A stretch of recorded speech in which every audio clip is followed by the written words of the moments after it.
top 5 running backs in this year's NFL draft. We're going to go 5-1. So at number 5, the Iowa running back, Caleb Johnson. I really like Caleb Johnson a lot. He was highly productive for Iowa, obviously. And, Iowa is going to lean on him. Here's one of the things that you've got to realize, or at least keep in mind when you think about some of these players. Number one is you've got to understand what type of offense these guys come from. And in Caleb Johnson's case at Iowa, he's coming from an offense that is an NFL offense. He is running exactly what he's going to be asked to run at the next level. So all of the skills that he possesses and that he worked on day in and day out, as far as the patience of running zone, pressing the front side before looking for the cutback, reading the guard, reading those holes on the front side before going backside, reading duo, all of these different schematic things that he was doing at Iowa is exactly what he's going to do at the NFL. And I think that's going to pay dividends for him. I think he's got to catch the ball better out of the backfield. But as a runner, he's going to be NFL ready. It won't surprise me if he's pretty productive as a back early in his career. And again, a lot of that is because of that schematic fit from what he was asked to do at Iowa to what he's going to be asked to do in the National Football League. So Caleb Johnson at number 5. At number 4, I've got Omarion Hampton. I really like Omarion Hampton. I think he's explosive. I think that he is a guy that can make you better in a lot of different areas. He's got home run ability. And again, this idea of being able to catch it out of the backfield, I love the fact that all of these guys from 4 and up are guys that can hurt you as a wide receiver as well and aren't just productive as pass catchers, but are explosive as pass catchers. I think that's important at the next level, in particular as offensive coaches start to emphasize their hybrid players more. And at the running back position, that I think that we see this time and time again. The best running backs in the National Football League are the ones that can do more than just run between the tackles. That's why we're seeing Jahmyr Gibbs succeed and Christian McCaffrey obviously do what he does and Saquon obviously do what he does. Now, don't get me wrong. You've got to be able to run it between the tackles. You've got to have the requisite ability as an old-fashioned running back, but then there has to be this extra ability to not just be sufficient in the passing game, but at times be a weapon. I think Omarion Hampton has the ability to do that. We move on to number 3. At number 3, I've got Quinshon Judkins. Judkins is a hell of a player, and this is a guy that coming out of Ole Miss was a sure bet first rounder.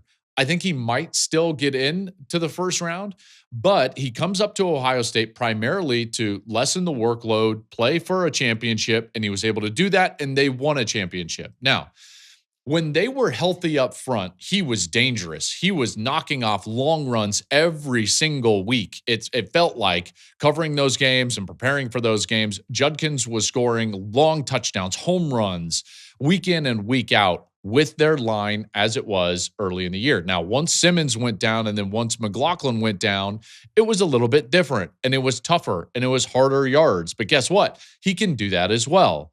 I thought that he really showed his mettle late in the season when the offensive line wasn't great for him and they needed it the most. He closed the Penn State game out. I mean, you talk about 4-minute offense now. And okay, so let me define that. If you don't know what 4-minute offense is, 4-minute offense is like the exact opposite of 2-minute offense.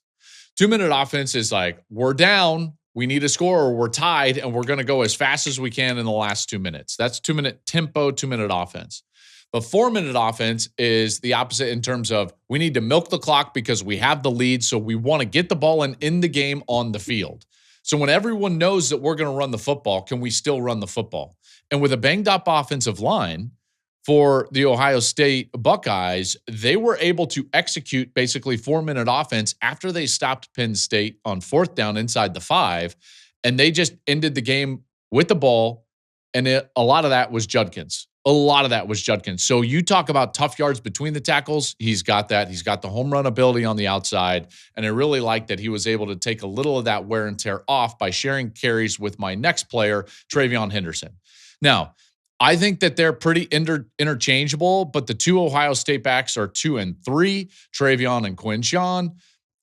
Q is great. TreVeyon just has like this electricity about him. And you saw what he could do in the first real season since his true freshman year, that we saw him healthy for the entirety of the year.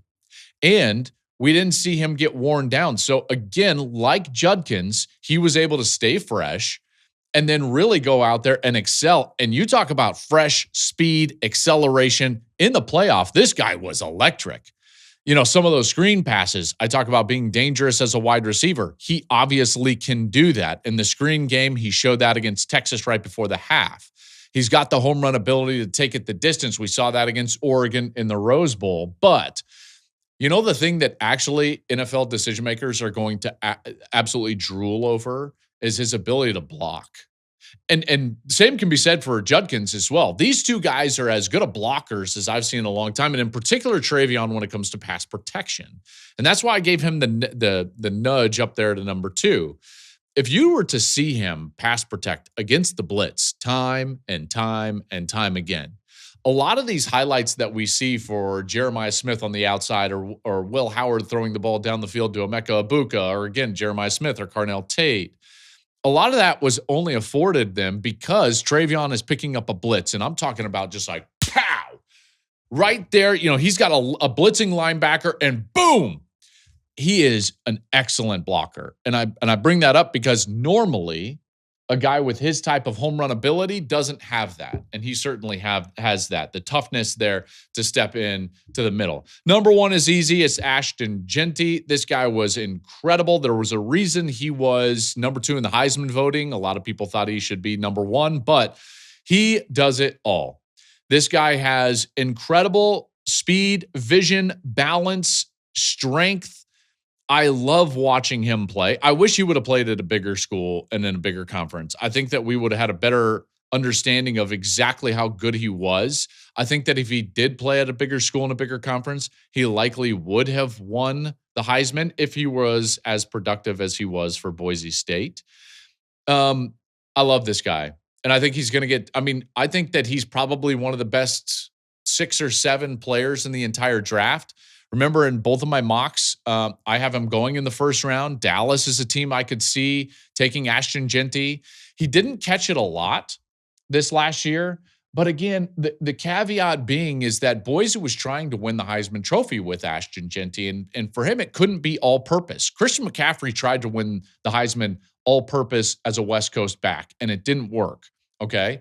So Jeanty was going to have to go out there and do something really special as a runner. And so they targeted Barry's number, and they thought, okay, we need to get him into the mid-2000s in terms of production as a rusher. So if you're going to give him the ball 24 to 28 times as a rusher, you don't want to tack on 5 more as a pass catcher as well. Going over 30 is crazy. So that's why they didn't throw it to him a lot. Doesn't mean he can't catch. In fact, he's got good passing production or catching production, receiving production in his past. So there's my list for running backs right there. Jeanty, number 1, TreVeyon Henderson, number 2, Quinshon Judkins, 3, Omarion Hampton, 4, Caleb Johnson at number 5.